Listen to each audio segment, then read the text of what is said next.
Pancakes. I think the president eats waffles and pancakes.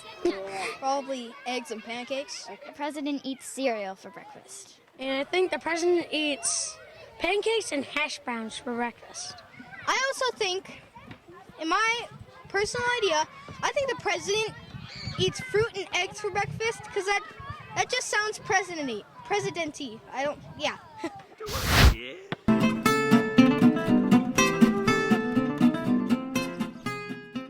Hi, today I'm speaking with Patricia Stanley, who's the new head of school at the Mountain School at Wynn Hall. Patricia, thank you for being with me today. Thank you for coming. It's really nice to have you here. Good, I'm excited. So can you tell the community and me where you grew up? Absolutely. Where you came from? How did you become involved in education? Absolutely. Well, I started my foray into education as a young woman as early as 14. I was teaching sailing down in the harbor where I grew up in Rye, New York. I'm from Westchester County originally. Grew up there, did a lot of sailing instructing, worked in summer programs with kids, and then went on to college. I went to Skidmore College in Saratoga Springs and ended up getting involved in wilderness education and running trips. Ended up teaching sailing up at some camps on Lake George and Lake Champlain. So was sort of born into that role of being a camp counselor, a camp program director, working with kids, doing a lot of outdoor education, a lot of hands-on activities. Ended up becoming an English major at Skidmore, and I was actually a soprano vocalist. I went there on scholarship for singing as well, but really loved my outdoors and my hands-on work with kids. So it was sort of a go to New York City or work with students and live in the woods. And I ended up teaching and started my teaching career in Cornwall, Connecticut, at a school called Marvelwood School, where I began my teaching career right out of college. Then after I started teaching at Marvelwood School, I worked at an inner city public school in Boston, a very intense special ed placement in Jamaica Plain. Worked with some amazing kids there. Then I went back to graduate school at SUNY New Paltz, and that was a wonderful experience. Then ended up getting back into private education, and I basically have 27 years of teaching under my belt before I became an administrator.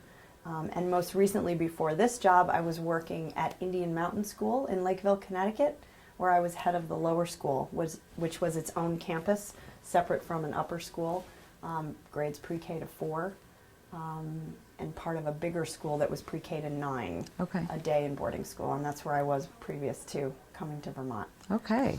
What attracted you to the mountain school, and what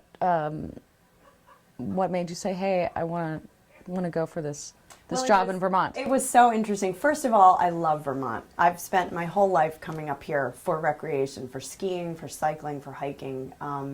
My fiance and I are both big skiers, big hikers, road cyclists. So this is where we play and have played for so long, and really decided that this is where we wanted to live. And I began to follow the process of looking for my next step after having been at Indian Mountain for 10 years, and started looking into headships at many different schools, interviewed as far away as Santa Cruz, California, and Seattle. There was a school out there I was thinking about. We love the West, But I came and saw the Mountain School, heard about this position, and I fell in love with it. I loved so many things about the community here, the size of the school, the philosophy really resonated with me to align with my own work that I had done at Indian Mountain School. I felt that this was a gem, and I felt that it was ripe and ready for a new leadership, but someone with experience in a place similar to it. And I love the area. Couldn't be happier to be in Vermont. And I love the staff here.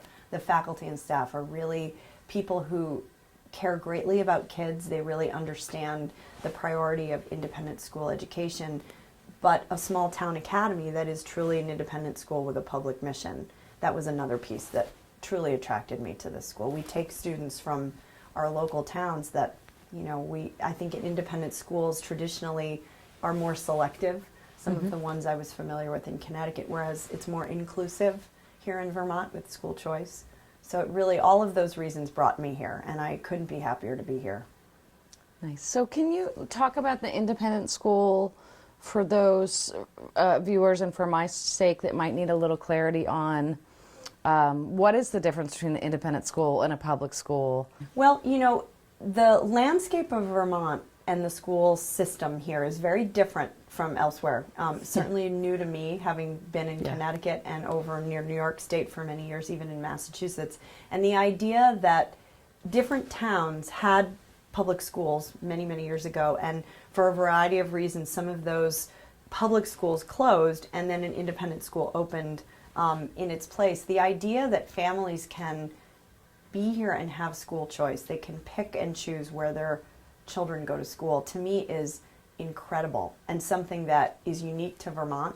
The idea that an independent school is a town academy whereby we take students from the local town and the surrounding towns that we are in, but we can also have families choose us and pay privately tuition to come here. The students that we're taking from the local towns, their towns pay their tuition to be here. To me, that's the best of both worlds, because you're offering a high bar academic and character development arena for all kids. It's not just for some. And I think traditionally independent schools elsewhere, very selective admissions. Sometimes there's exclusivity, whereas here there isn't. You're dealing with a really wonderful mix of students. And for us at the Mountain School at Winhall, we're really able to look at each child, and we have multi-age classrooms here. It's pre-KK, 1, 2, 3, 4, 5, 6, and 7, 8 together. So students have the teacher that they work with for 2 years.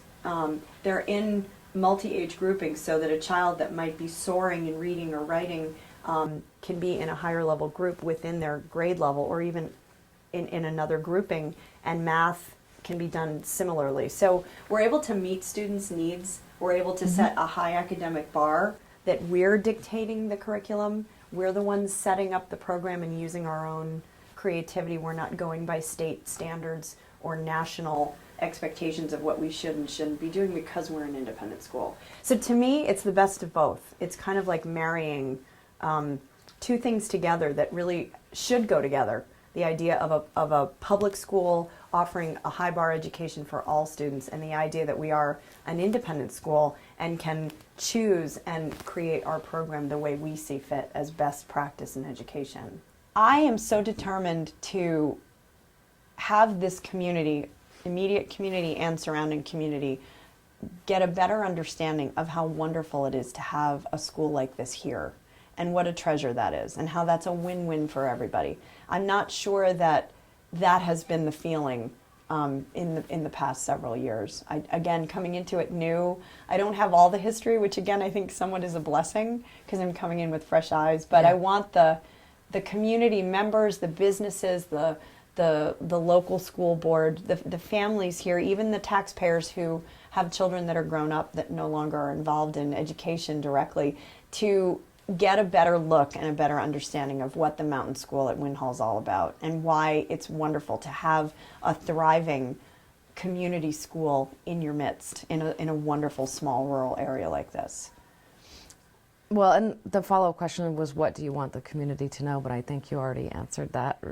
I hope we can get them to come in and see this place in action and see the students and bring the students out into the community. I want them to be able to do more hands-on activities. We have incredible resources right around us. We have trails and rivers and mountains and parks and businesses and all types of things that we need to tap into and interact with. That's part of what schools need to do. So the idea that we have a beautiful space here, but beyond the walls, there's a lot to tap into for students this age. They need to be up and out of their seats and hands-on and active and busy. Not just, the students here don't tend to sit for long periods of time. They're certainly not sitting in rows of desks. They tend to be in a circle around a table or in groups. Teachers are giving direct instruction, but they're also acting as facilitators and bringing kids into situations where they can then problem solve and work cooperatively. So doing that outside and getting out into our community and interacting is certainly a goal as well. So that might be a way to have that view go both ways. Yeah. We'll look forward to seeing you out and about. And well, I look forward to that too. I love it here. I can't emphasize enough how happy I am to be here. I love this area. It has so much to offer. I don't know why families aren't moving here in droves. I think it's a great area to live. Before we end, I want to ask you about Glacier the dog. Glacier the dog, who's probably well known in 4 states at this point. She is a 7-year-old golden retriever who has brought so much joy to the places that I have worked with her. Her career began when she was a brand new puppy 7 years ago at Indian Mountain School. She is a licensed therapy dog, and I put her through training so that she would be able to interact with all kids. I actually took her to some hospitals at one point and did some medical work with her. She is the calmest, sweetest, most loving creature, and she comes to work with me each day, greets the students. They adore her. The teachers love her, the parents love her. She adds an air of calm and adds an air of comfort for all people. Having a dog at a school, there's been all kinds of studies that show that students' scores go up. Their anxiety level goes down, and I've watched it in action for years as Glacier has come to work with me, and she's a pretty special creature. She's very quiet. She never barks. She doesn't jump up on people. She's incredibly calm and well-behaved. Well, thank you for sharing that with us. And absolutely. Thank you so much for joining us today. And it was great to have you come and visit school. Absolutely. I'm glad you're here. We'll hope to see you soon. Absolutely. And get involved with the school in any way we can. That would be great. We would love that. Thank you. Thank you.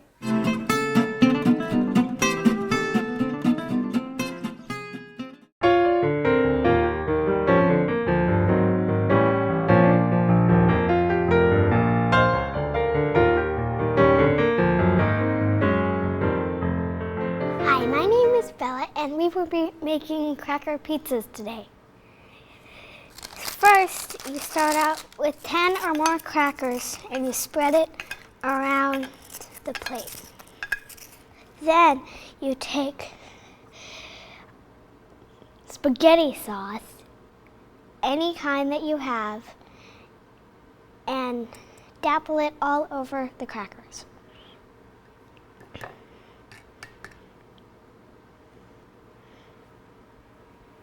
Then to just kind of spread it around, you can put the spoon on the crackers and spread it.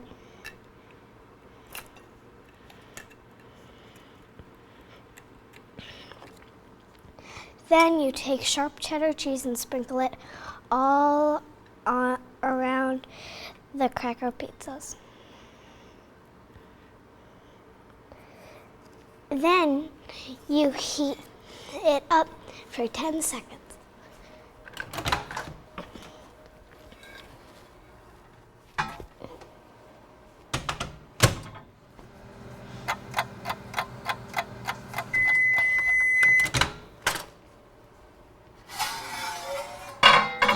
If the cracker pizzas don't look all the way cooked, you can cook them for 5 more seconds.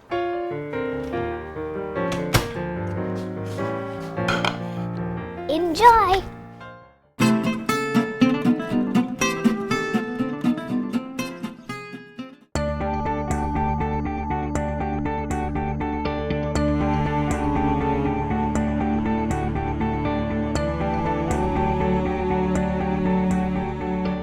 is Georgine Bonifanti. I'm the Library Media Specialist at MEMS, and I work with children, and I pretty much see most every student here at school. Read Across America started actually in 1997 by the National Education Association, and it was there to share with everybody how important it is to read, to share books with each other, to share books with the youngers and olders, and also just to read. The NEA is the National Education Association. It's a teachers union organization, and that's who supports this program. As far as it's available for everybody to do across the nation, but it is up to each individual school system to decide if they're going to take the time to do it. At MEMS, we try to do as many literacy events as we possibly can. Even with digital devices, Kindles and iPads and all of that, kids really love books. And I had a conversation with the kid this morning. Do you want me to get that book? It's downloadable. No, Ms. Bonifanti, I would rather the book. I like the book. I like the feel of the book. I like to turn the pages. It just seems they, majority, prefer the book. I think kids like the time to just sit and read. Too often, I think, in schools, we're all about getting curriculum done, going to the next class. We have science, we have literacy, we have math, and all of that has to be done within a day. But taking time to just read sometimes is hard to do. So we try to do it a number of times. We have other programs within our school. We have the Red Clover, which is a wonderful literacy program where kids read 10 picture books, and they actually get to vote about the books that they read, and they love that. In fact, I just gave a presentation this morning. They said, "Aren't you going to read them?" And I said, "Well, no, I'm going to present them, but you're going to read them in your class." Definitely, we are a very literacy-based school. We have a literacy team, which I'm on. Right now we're doing the Red Clover and the Dorothy Canfield Fisher Award, and we have some kids doing the Green Mountain Book Award. So there's always some literacy event going on that we try to encourage kids to read whatever they can. Hello, my name is Pierce, and I like reading because it makes me happy and it's fun. Hi, my name is Harry, and I like to read because I learn new things about stuff.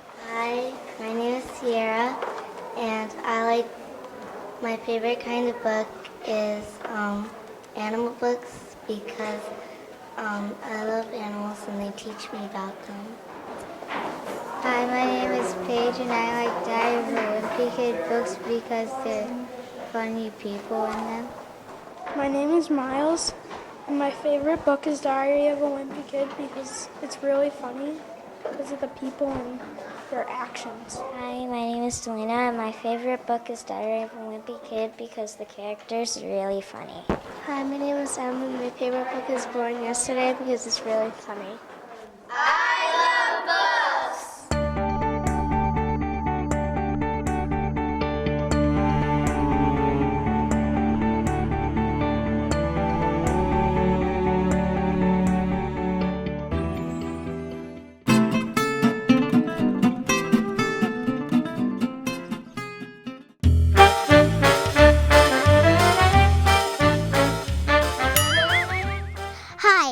And welcome to an episode of Conversations with Cranes. We're your hosts, Montgomery Crane and Frankie Crane. Let's get right to the questions, Frankie. How's that sound? Awesome!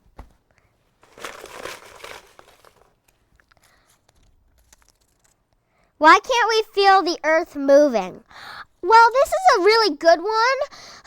And the way we can't feel the earth moving is because the earth is moving so slowly that it's still moving that we can't feel it. Sometimes I feel dizzy even though I'm not moving at all. Same here.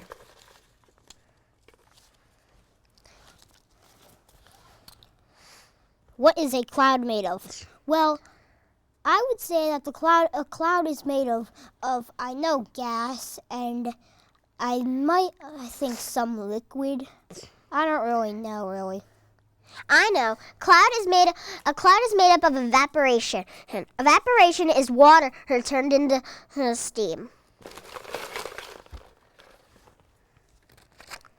That's a big one. What goes better on a peanut butter and jelly sandwich? Bacon or bananas or slugs? Bacon! I'd say I like peanut butter and jelly sandwiches, but I don't like to put stuff on them. So whoever asks this, it's your opinion. Do whatever you feel like it feels good to you, all right? Are you sure? Because bacon is definitely number one. I like bacon, but I definitely would not put it on a peanut butter and jelly sandwich. Bacon. A lot of people go with bananas, so. When will the next solar eclipse occur? Well, I was thinking about. It's on the 8th. On the 8th is actually a lunar eclipse. Yeah. So get up before sunrise, guys. This is going to be epic. I really recommend seeing this. It's going to be my first solar eclipse, and my dad's going to wake me up early to see it, and I'm going to be so excited. The moon will be a little bit orange, and it's going to be so cool. Hey, Montgomery, why don't you just set an alarm clock just in case? Yeah, just in case. Just in case, set an alarm clock.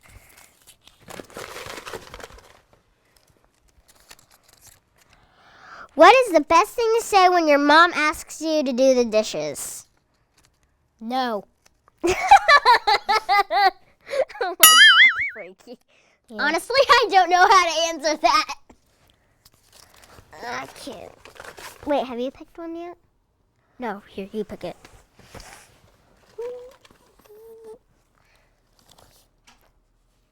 Why do leaves turn colors? Well, that's because of something called. We only have 2. Well, I think it's because of something. I think it starts with an I. I think it's like install. It's not. Yeah, I think it kind of sounds Wait, like. Let me see that. I don't know. I'll pass, Montgomery. Okay. Why do leaves turn colors? Yeah, I got nothing. Why can't people own jetpacks? Well, that's a really good one. Jetpacks are very unstable to humans. Usually they let apes and other test dummies do it. One thing, if there were, I'd totally save my money. Thank you for joining us on this wonderful segment of Conversations with Cranes. See you next time. Bye!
like to play on the playground with them. I like to play Webkins. My name is Riley. I admire my mom because she's done a lot of things for me, and I appreciate that. Hi, I'm Bella, and I think that President's Day is very hard, signing papers every single day. Hi, my name is Jacob. And Jacob, what is your favorite thing to do? Toys. What kind of toys are your favorites? Animals. And what do you think the president does every day? I think he does a lot of hard work and he tries to ignore all of the noises around him so he can work really hard. Hi, my name is Michaela, and I think the most important jobs are being teachers because they help you learn. Hi, I'm Hunter, and I think the most important jobs are firemen and policemen. Hi, my name is Emma, and I like to draw and sing, and I think that the president for breakfast probably eats eggs.